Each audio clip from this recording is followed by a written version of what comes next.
Okay, welcome back. Okay, so there was a couple things I looked up in the rules before I started here. The first one is that it only costs 1,000 to heal as much damage as you want. It's not 1,000 per. So that's good news, although we have no money at all, so that's not necessarily a good thing. The next thing, I can't even remember what the next thing I looked up was, but if I do remember, I'll let you know. But the third one was the spawning. If you'll notice, we're not on the map yet. So where do we start? And the answer to that question is we start on a spawn location. And if you look here, all the spawn locations are taken. So some people, I went on Board Game Geek, and some people pointed out that on page 12, I think, there is a respawn rule. So if an NPC were to be destroyed, they spawn on the spawn location at their planet. But where do they spawn at the start of the game was the question, because the rules don't address that. So some people were starting them inside the planet area, like near the entrance or whatever. But I think the general consensus is they start on a spawn point. So then where do we start? Well, we start on a space next to a spawn point, because that's the only way to resolve this. And for example, if we were to destroy an NPC and then somehow it needed to respawn and the spawn location was occupied by a player, the NPC would spawn next to the spawn point. So, all right, so then that means we get to pick where do we want to start. Now, we can start next to any of these NPC players because it has to be one of the spawn points. One thing that's important to point out is these planetary barriers. This, for example, is not adjacent to this. It looks like it's adjacent, but this means no. So if I were to start next to him, I can only go here or there. I can't start inside the planet area.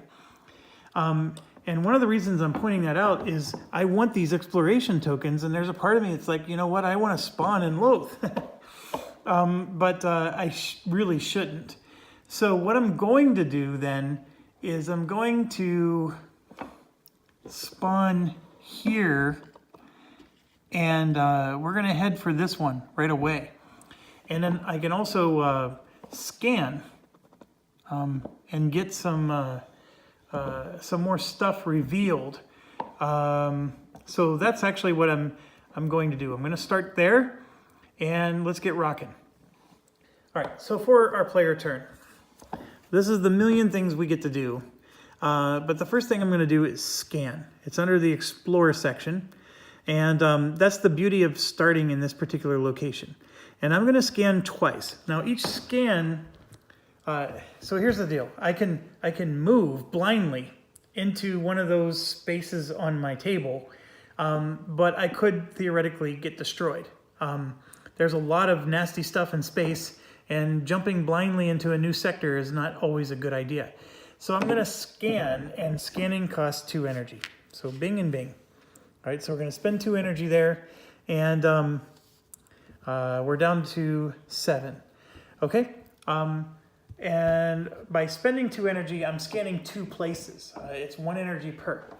Okay, so I can scan up here, and I'm going to scan here. So let's do this one first, and I'm going to match the, it's a straight line here. And this is why you don't jump. This is the Zaya Star, and I don't think it matters what orientation we choose, but that is the correct orientation right there. And so that is completely impassable. It's something you have to fly around. Obviously, you die immediately the moment you go there. And then we're going to do this one, and we're going to line up the T. And we got Burning Horse here. So the T looks like this. Now, before I put it down, but this is a nebula. And so if you cross this border, you have to roll.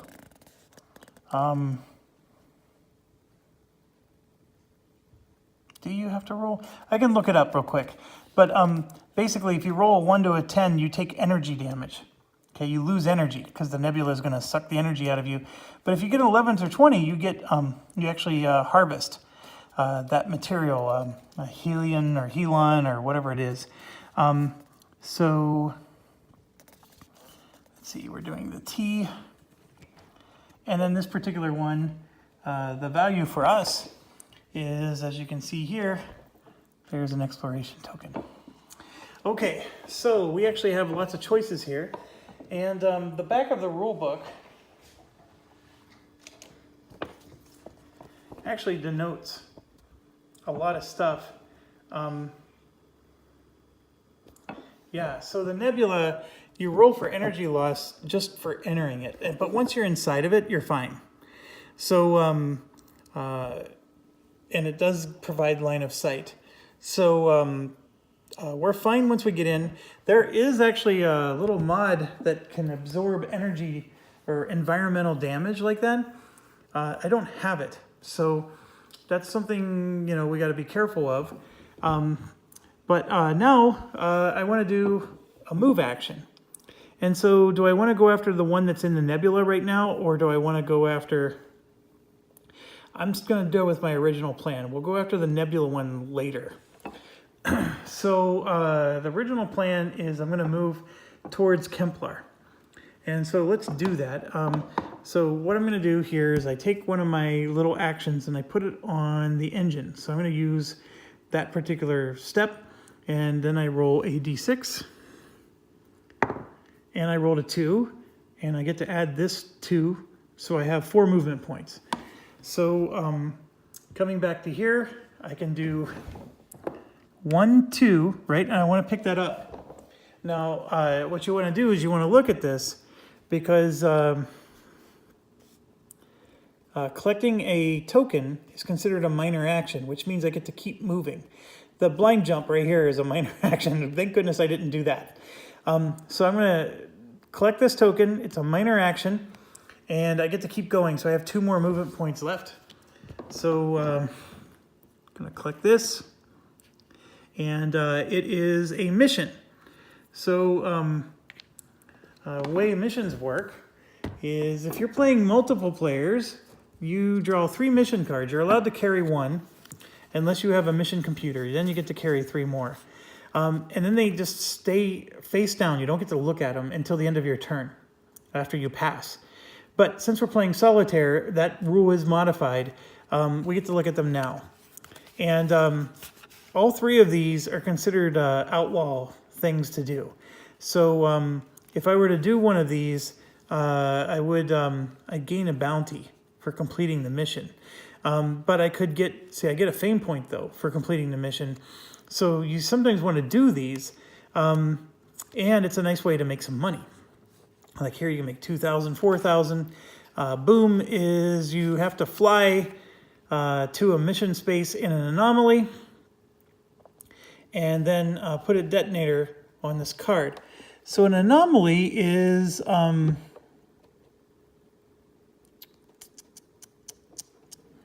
see, it's got that little symbol there. That symbol usually shows up on the tile, and I'm just looking to see if we actually have anomalies.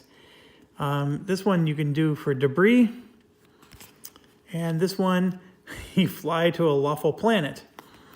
And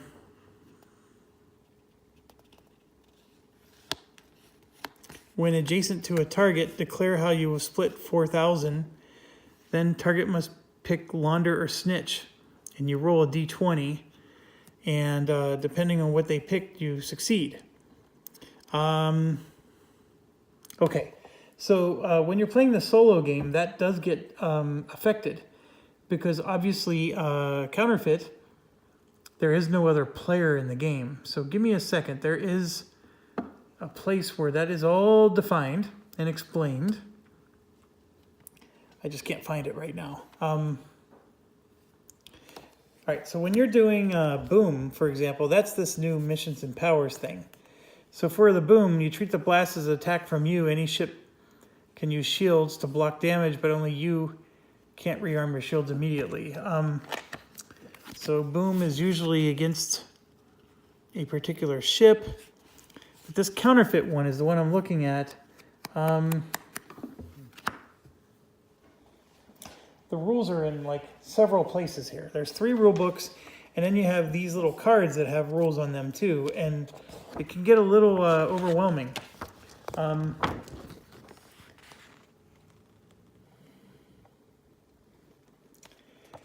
But what we're looking for is missions.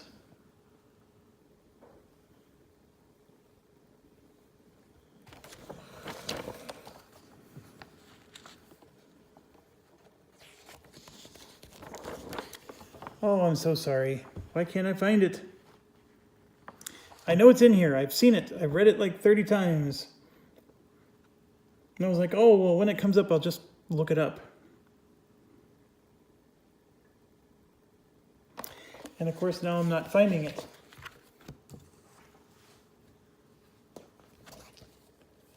That's the base game.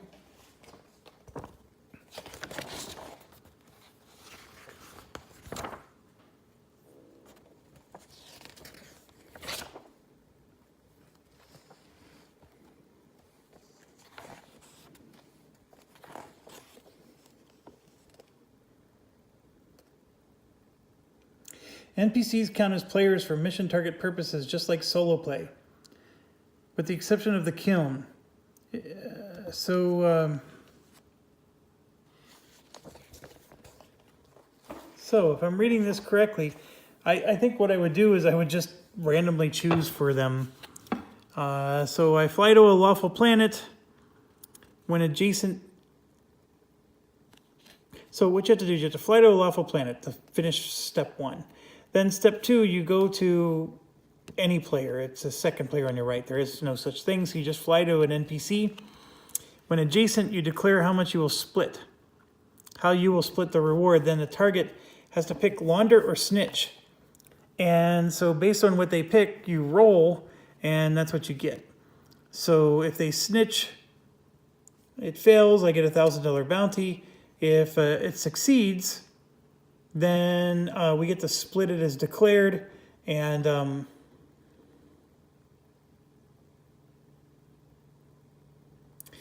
interesting. So this is one of those things where if I say I'm going to keep 4,000, you're going to get nothing, they're going to snitch on me. But if I say, you get 3,000, I get 1,000, they'll choose launder because that's going to work in their favor, and then we're going to try to split it. So it is possible you won't get a bounty. This is a really interesting mission. Playing it solo sort of stinks because there's not a lot of leeway here. I mean, I'm going to always say I'm going to keep 4,000 and the NPC is going to get nothing. And then, are they going to snitch or are they going to launder? Who knows? It doesn't say. I mean, do I roll a die and it's just 50-50? That just seems really bizarre that you can do that.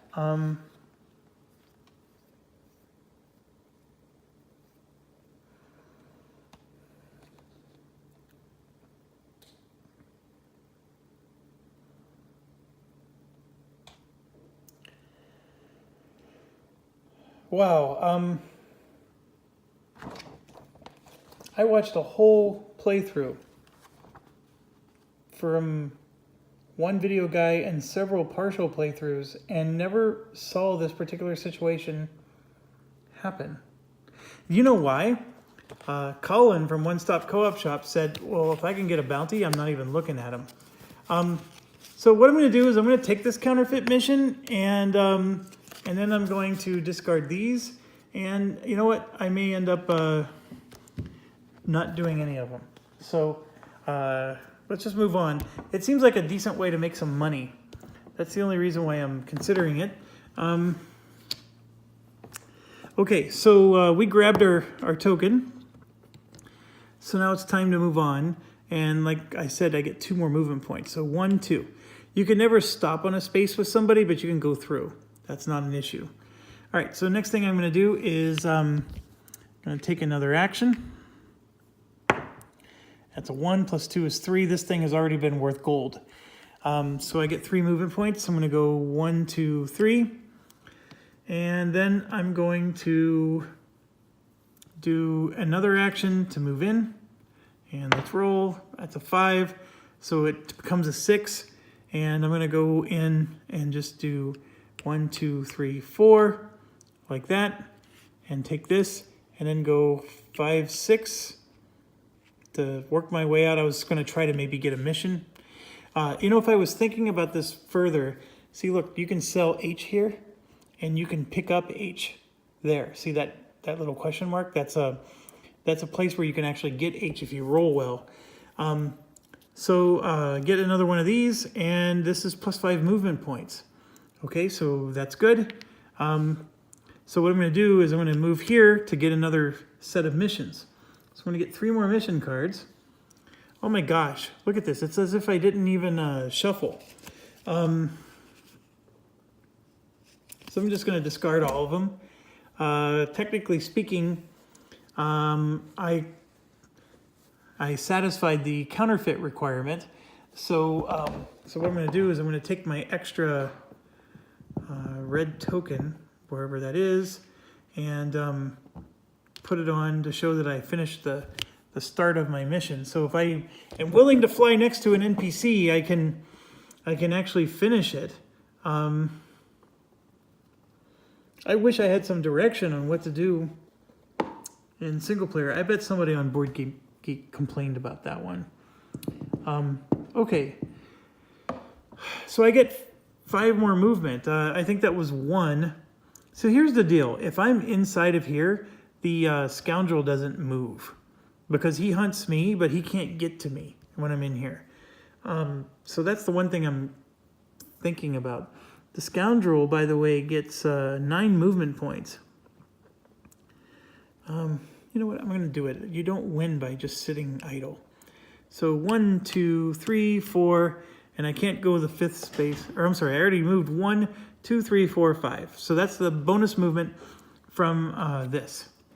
So I'm going to take these 2, and what I can do is I can exchange them for 2,000 bucks, which I think is super powerful early in the game. But because of the mission objective I chose, I'm turning these in for a fame point.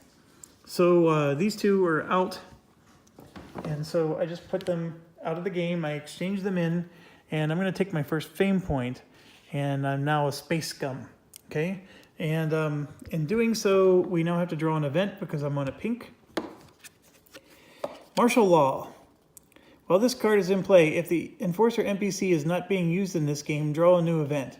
The Enforcer now takes 2 turns in a row instead of 1, rolls 1 additional die when attacking.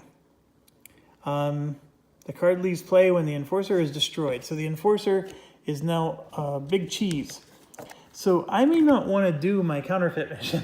Because if I get a bounty, the Enforcer here actually, he's not going to do much. He only goes after tier 2. So even if he goes twice in a game, I'm only a tier 1 ship. So even if I have a bounty, he's not going to go after me. So actually, that's not a bad deal. I'm next to him right now. I'm going to go ahead and get a bounty on my head. So we're going to go ahead and do this. And what I'm going to do is 1 through 4 is he's going to launder, and a 6 through 8 is snitch. And of course, I'm keeping all the money. So he's going to launder, which is working out in our favor. And now we're going to roll this, and let's hope we get 11 to 20. And I got a 15. So that was Rockstar. So I get 4,000 bucks, and I didn't even get a bounty for that. I know it seems cheesy, folks, but the 50-50 die of the roll is the only way I could resolve that. I think in a solitaire game, the NPC gets money, or they get victory points just for doing nothing. So trust me, it's not that cheaty McCheaterson if you really sit down and think it through. Okay, so I got 4,000 bucks. That's actually fantastic. So I moved out of the planet because I was going to go collect some H, and I don't know if I necessarily want to do that now. Because I can spend 4,000 bucks and get some more upgrades on my ship. That's what I'm contemplating. But you know what? I think, oh gosh, it actually is a tough choice. Because if I go into Burning Horse and I don't roll well, I'm going to lose all my energy and get stranded. and then I'm only running on impulse, and that means the scoundrel will catch me. My impulse lets me move 4 spaces, so I could move 1, 2, 3, 4 into the burning horse there and collect some H tokens, which I was planning on doing so I could sell them for 1,000 each. If I get 2 H tokens, or cubes, if you will, the cargo, I can sell those for a fame point and get another point.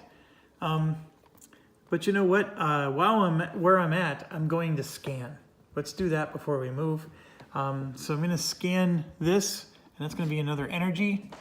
And the symbol we're going to match is that arrow. And I got the keep. This is a debris field. Okay, so you can see the little symbol here. That tells you what kind of thing it is. So it's a debris field. This will go like so. And there is a progress token that comes on, and it's in the middle of the debris. So now I could like do my impulse. You know what? I'm going to do that. Let's impulse. So I'm going to impulse. So the way that works is you just flip this over to show that you used it. I'm not going to go onto the planet. I'm going to go 1, 2, which lets me draw 3 more missions, 3, 4. So the 3 more mission cards. Oh, I need to shuffle. I'm realizing it's really crappy.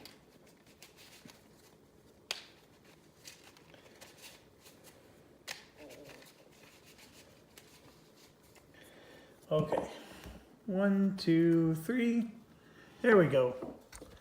All right, so these are the ones you can potentially get bounties. This is that launder and snitch thing again. This one, if I fly to a lawful planet, I place X number of 1,000 coins on this card, 1, 2, or 3, my choice. Then I target a player, and when adjacent to them, I spend energy, and the target may choose one, heal, gain energy, or move 2x spaces. Then I gain everything on the card. So it's sort of cheesy because you go up to an NPC to do these things, but that one's really awesome because we have a lawful planet already in play. This one requires an anomaly, which I don't think we have yet. So there is no anomaly on the board. So I'm going to take the assist mission, and it's going to be a bit of a cakewalk. I mean, I still have to fly next to somebody. Oh, and I gained a fame point, by the way, for doing that. So now I have to keep track. 7 of my fame points have to be from exploration. So what I'm going to do is I'm going to use damage tokens since there's so many of them. And that shows that one of them was from exploration. Okay, I need 7 of those before the game ends. All right, so now I moved into the debris field. So if I zoom in a little bit here, on a debris field, oh, it doesn't show a chart there. So we got to look in the rule book. The rule book has the chart, so no worries. Have no worry, have no fear. So what we're going to do is we're going to roll for asteroid damage. No, that's not asteroid, it's a debris. Roll for instant death. On a 1 to a 3, we die. On anything else, we're okay. Whew. Okay. It's a D20, right? Yeah. Oh my gosh, I rolled a 4. Oh, I rolled a 4. Okay. Okay, so let's get this and see what it is. That's an E, which I believe is it fills up our energy to max, which is awesome. So do that. And I truly do have to end my turn now because I have no movement left. I've already used my impulse. So what happens is this is going to refresh. I'm going to spend 1, 2, 3 energy to take these 3 and arm them again, or otherwise they go into disarm, which you don't want. And I'm done. Okay. So we go back to our player turn, and this is not it. We're going to, let's do the solo round summary. We choose an unexplored, so now we're going to do system expanse. And we have to choose a place that has the most edges. So if you look here, this one has 2 edges, but there is one spot that has 3, and that's right up here. So that's the one that's going to get it.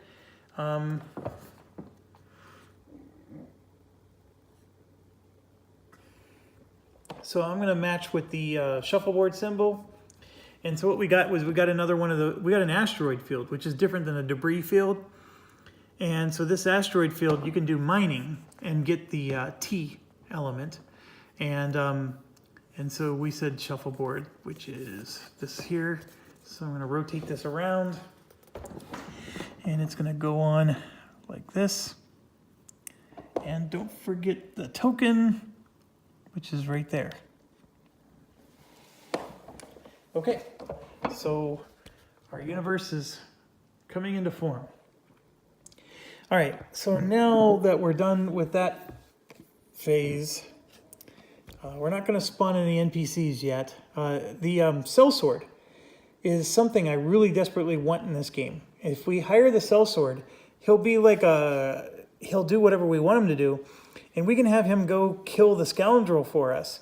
And we actually get points for it, and we don't get a bounty because the sellsword gets like we get to score the points and take the money, but the sellsword takes the bounty. So we can even have the sellsword like attack the merchant ship and crap like that. It doesn't matter. The sellsword can do whatever we tell it to do, and it doesn't impact our reputation. So, but the problem is the sellsword needs the smuggler's den to come out, and we have not found the smuggler's den tile yet. Okay, NPC is going to take a turn. We have to determine the order, and I think I already did, unconsciously, subconsciously. If our ship is destroyed by them, they are going to score points, and if it's destroyed by me, then I can draw a new behavior. So it would be really nice if I can destroy that scoundrel and change his behavior. That actually is a decent option. I didn't even realize I could do that. So, and then the sellsword is going to act immediately after me. So the sellsword would go first, and then these guys would go. The problem is sellsword's not on the board yet. So the order I'm going to go by is the order I already have them from left to right. Unless we live to the east of Jerusalem, then it's right to left. If you pay attention to all the languages in the world, everybody reads left to right until you get to Jerusalem, and then everybody reads right to left, to the east of Jerusalem. It's pretty interesting. Obviously, there's some exceptions, but it is an interesting concept. Okay, so, hateful, scoundrel. He's targeting the player. He's going to move to the target, and if it's in range, he's going to attack. Okay, so here's his stats. He's going to move 9 spaces. He does a 2d12 blaster, and blasters have a range of 1. That basically has to be next to me. The missiles do not have to be next to you. See the thing here? The Enforcer has missiles. He's nasty. All right, and he does have 15 health, which is also nasty. Okay, so he's moving 9 spaces towards me. He cannot go through barriers. So 1, 2, 3, 4, 5, 6, 7, 8, 9. I think he can go through a nebula. I really do. So I have to be really careful there. But that is, I felt confident going into the debris field because I knew I was more than 9 spaces away. That's why I did what I did. So now we go to the merchant. So the merchant, as we see here, is moving 15 spaces. Okay? And he wants to go to the buy field on each target. So he's starting on Doravan 5, and what you do is you take the merchant card, and just look here, and you see that his next one in the route is Kemplar 2. And so he's going to just go between Doravan and Kemplar over and over again until another one comes out. So he's going to, he's targeting the buy space, and he's going to move to the target, and when he arrives, he buys the cargo if possible. And then if 3+ cargo is on board, he's going to get +1 for NPCs. So what I should have done was bought the cargo. Oh, I didn't even think about that. Wow, I was not thinking there. So if I buy the cargo, then he can't buy anymore until more gets produced. So we can prevent him from scoring. Oh, I didn't even think of that. Here, I'll show you how this is going to work. 1, 2, 3, 4, 5, 6, 7, 8, 9, 10. So he easily made it there in one turn. And money is not an issue for him. It's not like he has a certain amount of money. And so what's going to happen is he's moving there. He's going to buy a cargo. So he's going to buy one of these orange cargos. It's just going to go to the supply. He doesn't actually carry it on him. Oh no, he does. He does, because that's important. So we're going to put this cargo on him. And the rules say that once he has 3, everybody's going to score, the AI is going to score a fame point every turn of the game. So I don't want him to have 3. And so see here, there's 3 more. And then there's one of these that he can buy at the other planet. So if I were to buy all these for myself, he can't have any. So the market would be empty, you see? And then he can never get 3 on his cargo. So that's the mistake I made. So I got to fix that. I got to do something about that. I don't know if I can in enough time, but we'll find out. Lastly is the big game hunter, and he only moves if there's a tier 2 that's an outlaw, and there aren't any, so he's going to just sit there for the whole game probably. Okay, so we get to the end there. It's now our turn. So, I wanted to go into the Burning Horse there and get that Explorer token, because obviously that's how we win the game. However, I'm now thinking I need to buy cargo. And the cargo I want to buy would be orange. Because if I go into the lawful planet, first of all, that's necessary for my mission, which is helpful. And then secondly, it helps. Now, the merchant's on the space. I can then go next to that space and still interact with it. There's no such thing as blocking an action. So if I go there, I am spending all my money, which sucks. But it's money for a good cause. I would buy the 3 cargo, and then that would prevent the merchant from being able to get any more cargo. He's going to get a cargo here, the purple, right? He's going to get one of those, so he'll have 2, but I at least prevent him from getting the 3rd one. It's not ideal, but I think that's what I want to do. And also, if I go into the nebula there, there's a chance that it'll drain my energy, which then means the scoundrel's going to pounce. So let's go ahead and activate an engine and roll a d6. So I got a 1, plus 2 is 3. That GTS thing is already paid for itself in gold. So I only get to move 3 spaces, so I'm going to try to be smart about this. I'm going to go 1, 2, 3 this way, and then spend energy to scan. So I'm down to 5 energy, which is plenty. And then we're going to just match this circle here. And so here we go. Oh, we got another planet. All right, so the bad news is that this planet is now another place where the merchant can go buy crap. So I have to go buy everything. Let's see, he can buy the pinks here. Oh, there's 6 of them. Oh my gosh. All right, well, that's not going to be good. I think now I need to go destroy this guy. There's nothing left to do but destroy him. And what did I say this was? It's a circle. All right, so that's how that's shaping out. And there is...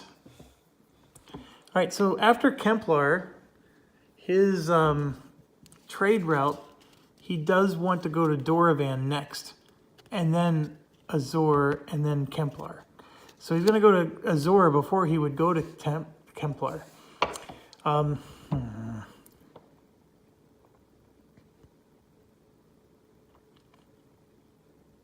I'm thinking. I forgot to do a big step at the end of the first turn. At the end of the round, the NPCs do this step. And just to make sure we don't screw it up,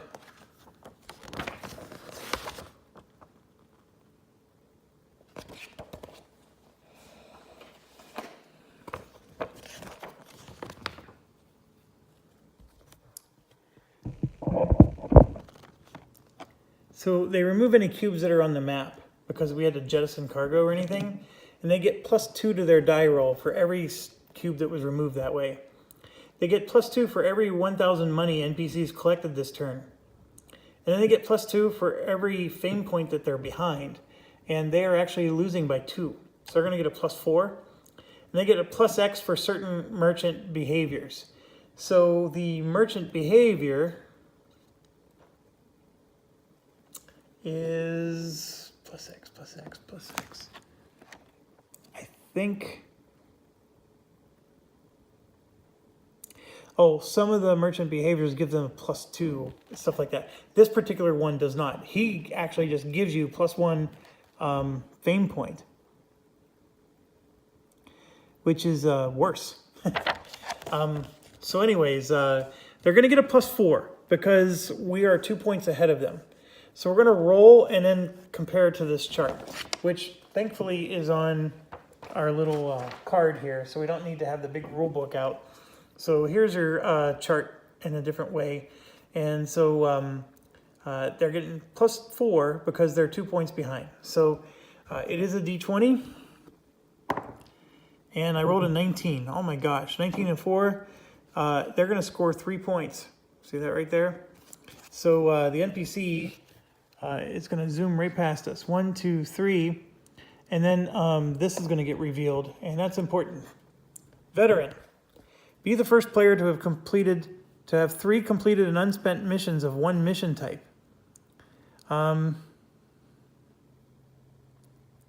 Missions completed but not spent before this title is revealed count. What does missions completed but not spent mean?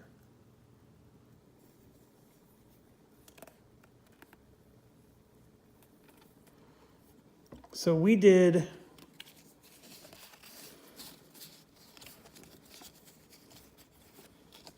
one of these counterfeits. What does mission completed and not spent mean? I don't even know what that means. We completed the mission, but what does it mean to spend a mission? Oh, come on.